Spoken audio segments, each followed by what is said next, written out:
Alright, what's up, Faith family? Jarvis Guy and the Void Jarvis YT here, and welcome back to another Diecast review.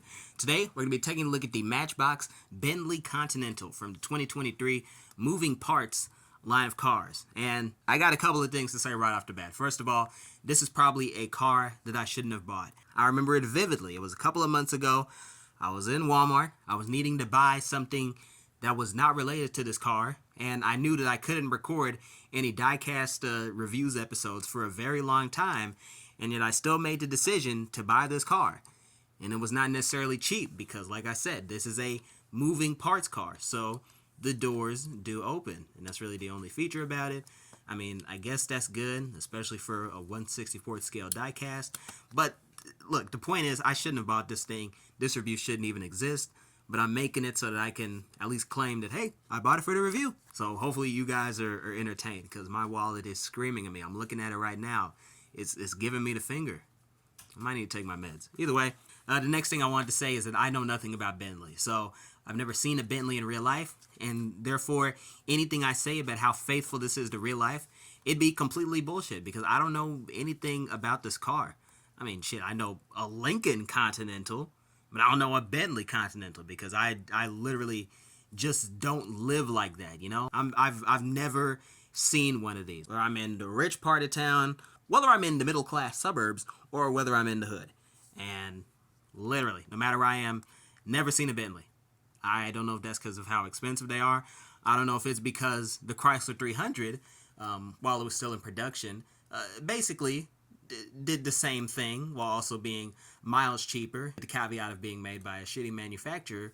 But yeah, I've never had a chance to see many of these. But based on what I'm seeing right here, based on this die-cast version of the car, I do like it. I do like what I see. You know, I did mention the 300 before, and I did shit on it a little bit, and I'm going to shit on it again. The, Bentley Continental looks like the high-class version of the Chrysler 300. You know, if I see someone driving a Chrysler 300, first thing I think is, well, how fucking high is their car note?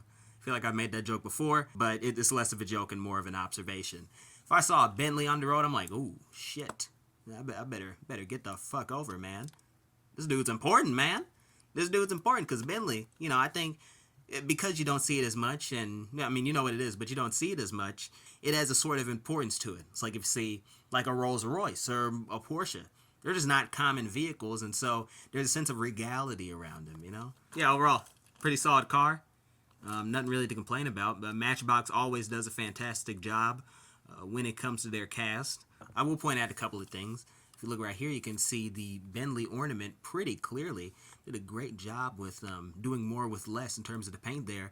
The grille is also very well done, especially because I really think they nailed the texturing here. You know, it looks so realistic. It looks like something you can actually feel. And you sort of can, but a lot of it is just due to the painting. So they did a great job with that. Bentley license plate up here, sort of European style. You don't really see those on American cars. The headlights are also very well done. I know for sure that Bentleys do have sort of weird looking quadruple headlights on the front, but I think they did a decent job of representing it here. Again, I can't really vouch for how accurate they are to real life, but I'm not around Bentleys. I don't think anybody is unless they live in fucking DC. And nothing really on the sides, but it's a luxury car. You don't really see fucking racing stripes on it unless it's an FCA. And then at the back here, you got painted headlights. I love that. And another ornament, Bentley text on the actual trunk of the car and the license plate. This is really cool. You have 4 suggestions of exhaust pipes right here. Very well done. And there is a little bit of shaping work that needed to be done to achieve that effect. If I can get the camera to focus, it doesn't really want to focus.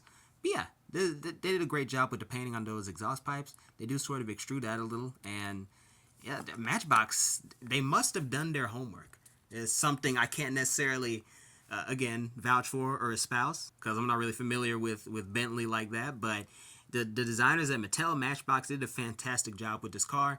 And I have yet to have a negative review of a Matchbox car, I think, because I've only done a few reviews of these.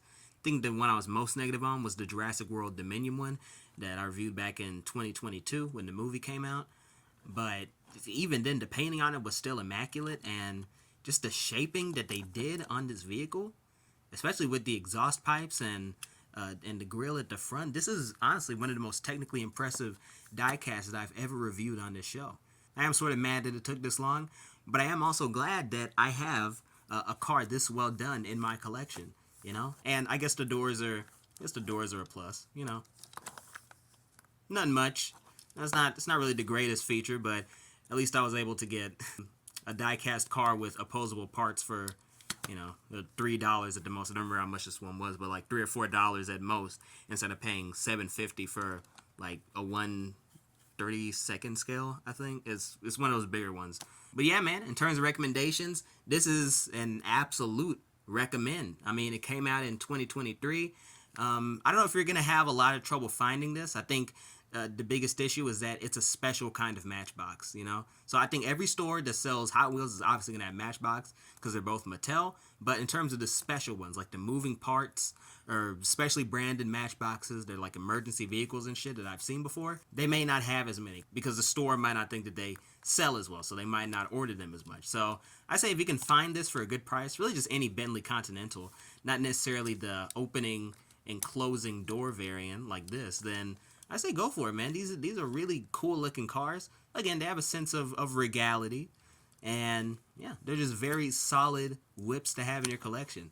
It's better than having a Chrysler 300, eh?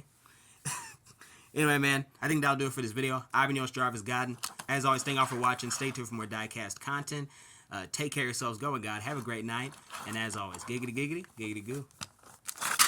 Stick around.